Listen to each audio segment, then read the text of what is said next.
အားလုံးပဲမင်္ဂလာပါဗျာကျွန်တော်နဲ့အတူတူအခြေခံမလေးစကားပြောလေ့လာကြမယ်နော်စူးတာပြီးပြီးစူးတာဆိုတာမြန်မာလိုပြီးပြီးလို့အဓိပ္ပာယ်ရပါတယ်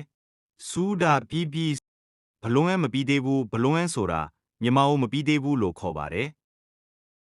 စူးမူဝါကိုတော့အားလုံးလိုအဓိပ္ပာယ်ရပါတယ်စူးမူဝါအားလုံးစူးမူဝါကိုတော့အားလုံးလိုအဓိပ္ပာယ်ရပါတယ်ဂီတဆိုတာရေရွက်တီရွက်ချက်တီလို့ခေါ်ပါတယ်ဂီတရေရွက်တီရွက်ချက်တီဘာယာငွေရှင်းဒီငွေချေဒီငွေရှင်းဒီကိုတော့ဘာယာလို့ပြောပါတယ်ဘာယာငွေရှင်းဒီငွေချေဒီ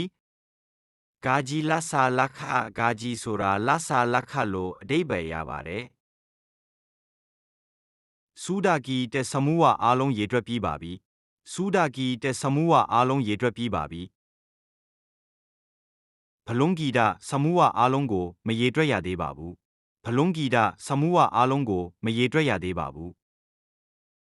စူဒါဘာယာဆမှုဝအားလုံးကိုငွေရှင်းပြီးပါပြီ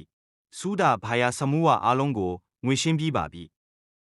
ဘလုံးဘာယာငွေမရှင်းရသေးပါဘူးဘလုံးဘာယာငွေမရှင်းရသေးပါဘူး